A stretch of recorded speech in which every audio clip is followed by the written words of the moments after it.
La causalidad está en el diseño de políticas para fines investigativos como prácticos.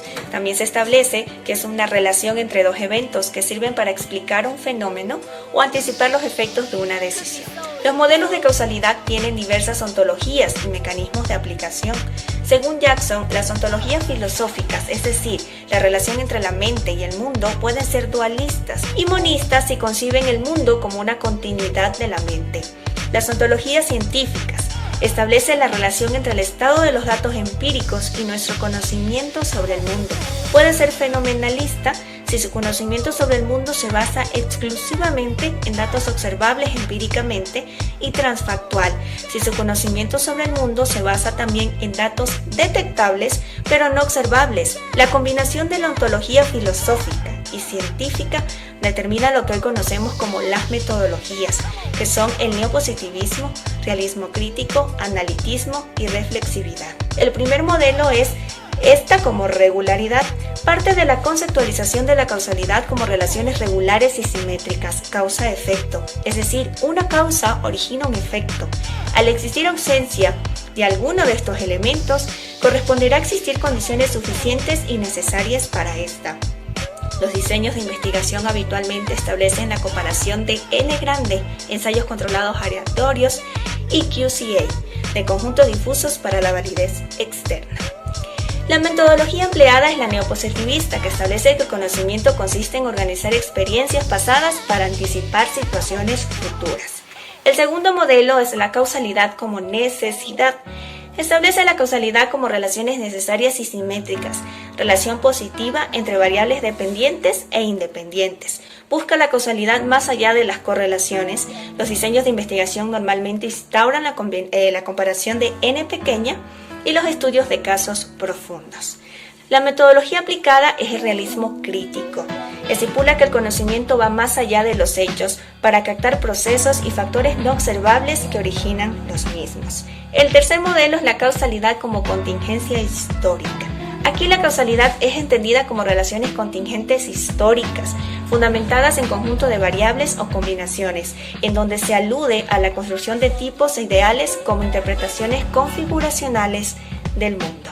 El cuarto y último modelo es la causalidad como motivación. En este modelo se concibe la causalidad producto de motivaciones y marcos cognitivos que se observan a través de las repeticiones, eventos transfactuales. La metodología aplicada es la reflexibilidad, se centra en representaciones y discursos para producir marcos deliberativos y análisis interpretativos. Como establece Peters y Fontaine, existe una relación entre la teoría y los métodos. Lo primero que debemos saber es que siempre la teoría y los métodos van a estar alineados. Esta teoría además hace referencia a los 4 modelos de causalidad que ya hemos mencionado.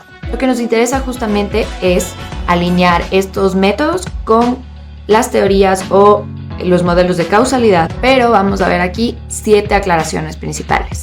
En primer lugar, los métodos dan cuenta de la causalidad entre los acontecimientos, ya sea de forma interpretativa o explicativa. En segundo lugar, los métodos derivan de metodologías que son combinaciones ontológicas, filosóficas y científicas. En tercer lugar, este modelo de causalidad como probabilidad o regularidad se basa en metodologías neopositivistas. Por lo tanto, en cuarto lugar, el modelo de causalidad va a abogar por una lógica basada en la explicación de correlación entre variables mediante el análisis contrafáctico de los datos observables. 5. La regularidad se refiere a la causalidad basada en múltiples observaciones, que es esencialmente una cuestión de medidas cuantitativas. Es por esto que se sitúan en el centro de los métodos probabilísticos, es decir, que significa que va a haber una variación positiva o negativa de una causa que va a estar correlacionada con la variación simétrica de su efecto. Bien, como número 6, solo confirma o no confirma la regularidad que requiere un diseño de investigación extensiva. El diseño de investigación de este tipo puede producir una ley causal o una teoría general. El objetivo es tratar la causalidad como una relación formal o una similitud. Políticas públicas puede hacerse con semi-experimentos, es decir, la manipulación del mundo real, o mediante estadísticas. Finalmente, una investigación que parta de una teoría o modelo causal por regularidad requiere una comparación de grandes N completada muchas veces por investigaciones de estudios de caso. Y la validez externa de una relación causal depende de la correlación entre una variable dependiente e independiente, de modo que cuanto mayor sea el número de observaciones, mejor será la investigación.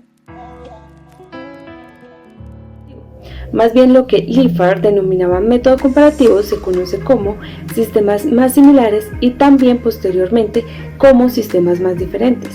Los sistemas más similares tienen como objeto de estudio sistemas de variables lo más parecido posibles, salvo en lo que respecta al fenómeno de investigación que interesa. La razón para elegir sistemas que sean similares es la ambición de mantener constantes tantas variables extrañas como sea posible. Los sistemas más diferentes, por el contrario, en lugar de controlar la varianza extraña, la estrategia consiste en eliminar del análisis el mayor número posible de variables externas. Este objetivo se consigue eligiendo unidades de análisis que sean lo más diferentes posibles con respecto a las variables extrañas. No obstante, es importante señalar que desarrollos recientes dentro del método comparativo han puesto en tela de juicio la utilidad de estos dos métodos. Por ejemplo, con el surgimiento del análisis comparativo cualitativo QCA. Algunos autores establecen que es una variante mejorada de los sistemas más similares y los sistemas más diferentes debido a que comparten algunas semejanzas. Sin embargo, el punto de partida de este método es que se centra en si una condición o variable independiente es necesaria o suficiente para un resultado. Un resultado puede alcanzarse mediante muchas configuraciones diferentes o combinaciones de variables independientes. Según Peter, un experimento se produce cuando el ser humano manipula el mundo para comprender las relaciones causales. El secreto es tener control preciso sobre los diferentes elementos de una intervención y medir cuidadosamente lo que ocurre durante el experimento. En las ciencias sociales y en la administración pública, el investigador o el responsable político busca o crea alguna variación aleatoria o fortuita que garantice que la diferencia en los resultados se asocie únicamente a una intervención o política en comparación con el statu quo. Más a menudo, los investigadores y los responsables políticos crean ellos mismos la variación aleatoria. Puede ser un experimento de campo, es decir, con comunidades u organizaciones, o un experimento de laboratorio, que son entornos controlados. Un ensayo controlado aleatorio es aquel en que los individuos o las comunidades u otras unidades se asignan al azar o más grupos. En este procedimiento, uno o más grupos reciben una intervención mientras que otro grupo, el de control, no la recibe. Se puede realizar una comparación entre los resultados de estos grupos para ver si la intervención, también llamada comúnmente tratamiento, tuvo un impacto. Entonces es posible hacer una inferencia de que la diferencia en los resultados entre los grupos, aparte de la variación aleatoria, ha sido causada únicamente por la intervención. Las regresiones lineales y las encuestas. El análisis de la regresión involucra el estudio de la relación entre dos variables cuantitativas y para ello se propone un modelo matemático que relaciona una variable dependiente y con una variable independiente x. La función más simple para la relación entre dos variables es la función lineal y igual a más bx.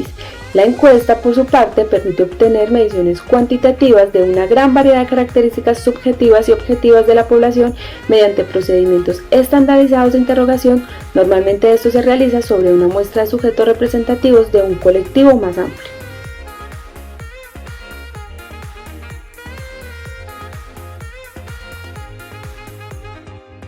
Primero, debe ser información empírica y observable, pues se trata de un modelo de causalidad basado en una ontología científica fenoménica, según la cual únicamente los datos observables son una fuente confiable y válida para la construcción de conocimiento. Se busca observar empíricamente las covariaciones entre X y Y para comprobar o refutar explicaciones causales. Segundo, debe ser información comparable, pues la comparación entre casos es la manera de hacer ciencia, para evitar caer en lo que Giovanni Sartori llamó estiramiento conceptual, que nos arroja conceptos vagos e indefinidos con mucha extensión y mínima intención. Una adecuada comparación implica entonces codificar la información recolectada, estableciendo criterios de inclusión y exclusión. Tercero, debe ser información cuantitativa, por dos razones. Primero, porque los datos numéricos permiten construir representaciones ideales del mundo y utilizar símbolos manipulables aritméticamente para comprobar o falsear las hipótesis. Segundo, porque la codificación de la información en términos cuantitativos es la forma en que ésta se hace comparable. Por esta razón, los métodos de investigación derivados de este modelo de causalidad son generalmente cuantitativos o mixtos. En cuarto lugar, debe ser información estadísticamente significativa, porque la evidencia de una relación causal solo emerge al observar empíricamente la mayor cantidad de casos posibles. Lo que buscan estos métodos es multiplicar y acumular dichas observaciones para que sean susceptibles de un tratamiento estadístico y de esta manera el analista pueda identificar allí irregularidades y construir explicaciones generales de tipo predictivo. Y quinto, debe ser información controlada, para lo cual los investigadores construyen modelos formales y escenarios reales o artificiales que les permiten manipular las variables y la interacción entre ellas, así como por un proceso sistemático de verificación que garantiza que las condiciones de la observación y sus resultados serán replicables en el futuro.